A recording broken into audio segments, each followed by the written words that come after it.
So you think you have what it takes. You think you can take the heat. You think you could live in Myrtle Beach.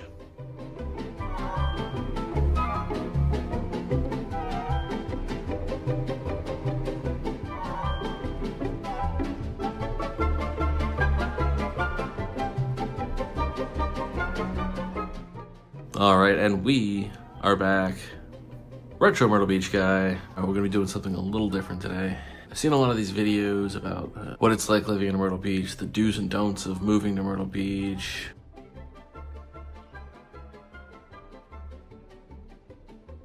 What makes Myrtle Beach different? I guess I never saw anything that actually nailed down the things that I noticed. So I've lived, I'm originally from Baltimore. I've lived in DC, New York, Los Angeles, Chicago, and I've visited every major city this country has to offer, basically. So what do I find that makes Myrtle Beach different? A lot of people will talk about things like a tourist season or traffic, or this and that. This isn't even the first resort town I've lived in. I used to live in Ocean City, Maryland for a couple years, so even that kind of stuff I'm used to. I'm used to big car shows once a year. I'm used to, spring break. I'm used to all that stuff already. It's not too much different here than it would be there. And a lot of the cultural stuff isn't stuff that you'd expect. If you're not from down this way, you probably have some preconceptions about what living in the deep south might be like. But I'm not going to touch on any of that stuff. Honestly, I don't find that it actually influences my daily life all that much at all living here. The things that I find that are different. First and foremost, it might just be because I'm a car guy, but you'll find that the driving is very different here. The driving experience is different and people drive differently. So I'm from Baltimore, notorious, the DC area, notorious. All the places I've lived are notorious for crazy, aggressive drivers. If you see someone on the highway aggressively driving, getting a little bit of that road rage, 9 times out of 10, they are tourists or they just moved here. I give it about 6 months before this starts to kick in. Generally, aside from possibly commuting, for the most part, we're not really in that much of a rush to get places. It's really more about the experience of taking the drive, getting to a place, than it is about like how quickly you can get there. I personally, and again, even in the van, it's not even just the Corvair, I take Ocean Boulevard pretty much everywhere in the city. It's very rare that I'll go on Business 17, and almost never on Bypass. I don't take the highway here for any reason. You just take the side roads. It's nice. You get a view, you watch the ocean, you get a view of the people walking around the beach. There's no reason to rush. You get there roughly the same amount of time no matter what. There's lights and speed limits. You can only go so fast. So that's gonna be my main one. That's gonna be my first one, is driving habits change drastically. You do not drive the same after living here for just a period of time. Hey man, am I driving okay? I think we're parked, man.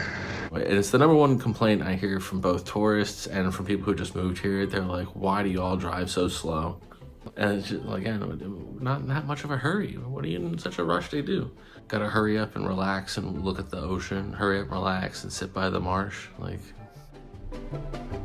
This could also rank as a top thing. It is right now, it is 10:15 p.m.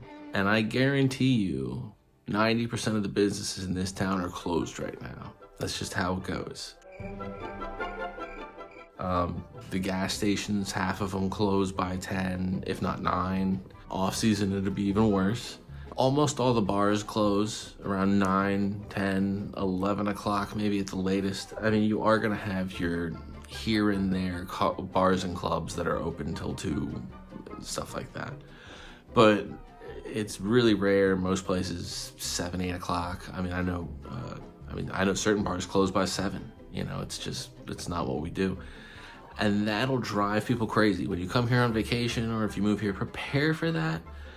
Don't start getting hungry for dinner at 8 o'clock. You will be SOL.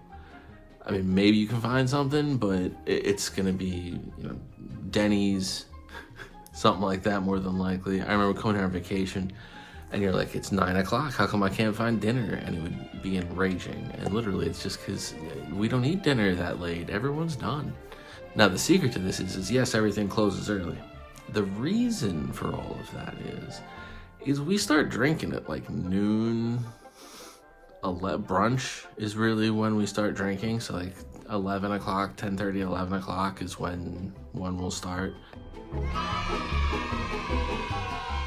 So we start early, but we also end early. It's not like we drink, 15 hours a day. It's you start early, eat dinner, you crash, you go to bed generally. Most of the partying, most of the party stuff that we do really occurs during the day. There is a night's life here, but it's primarily if you want to drink and have a good time, daytime is when we do that stuff. Now, this is one that mostly will apply to people from big cities and up north. You have to get used to being cordial and friendly with people, even if you're just passing them on the street. This took a little bit of time for me to get used to, too. I know back home in Baltimore and other major cities, if you want to be polite, you don't make eye contact with people. You don't look at them. You don't, you don't want to cause any trouble. You don't want to invite any issues. So you just head down. Looking at someone might be considered a sign of aggression in certain places. So yeah, back home, head down. Here, that's how you know if people aren't from around here, if they're tourists or if they just moved here. Transplants, we always call them. If they're new transplants or if they're tourists, is you walk down the street and you give a little nod, say, hey, how you doing? And you get this. And then no acknowledgement, eyes down, that person didn't say they're asking me for money or something. But it's a really easy way to pick out who's been here for a while or who lives here versus who's just visiting or whatever else. I mean, even especially my neighborhood, like if you're driving around, you wave to everyone you see. It doesn't matter if you know who they are, you give them a wave because they're in your neighborhood. They're probably neighbors of yours. Man on the job, honestly. UPS, ambulance, fire. If you see anybody who's working, you're like, hey, how's it going? And it's perfectly okay to say hello. It's not even like you just like the nod or anything. If you're walking by, you see someone, you can say, hey, hi, how you doing? Good morning. And they'll say, hi, how you doing? Good to see you. Like it's just how we do here. It's very different, but you gotta get used to that. Food is an incredibly important part of local culture here. And not just like fancy places. It's really just about ingredients, I'll say, more than anything. But that has a lot to do with like social hierarchies and stuff here. If there's a new restaurant, if there's a new eatery, it doesn't really matter what they do. That first month, the place to be is that new restaurant. That's where everyone's gonna go. It's where everyone's gonna be seen. Oddly enough, environmentalism's tied in there. It really doesn't matter how staunch of a conservative you are here. It's very important that we protect our oceans because most of us make money one way or another around our ocean. They were trying to propose adding oil derricks off our coast, and it doesn't matter who you were, the whole city, no. Anything goes wrong, everyone loses it. We got the whole shrimping industry tanks. So that's also, food is incredibly important here. Farms, farm stands, seafood obviously is probably the most important. Our fisheries and our shrimpers. Yeah, incredibly important. I'll also warn you, this is a purely aesthetic thing. All of you are gonna move down here. You're gonna get a house. You're gonna go, wow, why isn't this house at the beach full of beach stuff and nautical decor? So you're gonna go to the antique store or probably the home goods, right? Buy a bunch of nautical decor and fill your house with nautical decor. And then a few years later, you're gonna go, I feel like I live in a seafood house. Why is there all this nautical decor in my living room? So yeah, skip that phase. Just don't fill your house with nautical decor. Trust me, you will see plenty of nautical stuff in your day-to-day life. You don't need to be reminded that you're at the beach when you live at the beach. But yeah, for the most part, everyone goes through this phase. Don't worry about it. Just skip right over that. Go back to whatever you like. Another aesthetic thing, and this goes to if I'm driving down the street, I can spot the tourists. I can spot the Yankees, like that guy right there. Pat, I got some bad news for you. Hold on a sec. Craig? No, I can't talk right now. I'm in the middle of something. I'll call you from the car. And I'll tell you that the two big things is t-shirts and jeans, specifically black t-shirts and jeans. You'll see people walking down the street. I do this every summer, walking down the street in like a black t-shirt and some jeans. Now I know if I'm living up north, you can wear that in the summer. It's a very simple thing. It's not that heavy. There's not much to it. You can wear the lightest weight t-shirt in the world.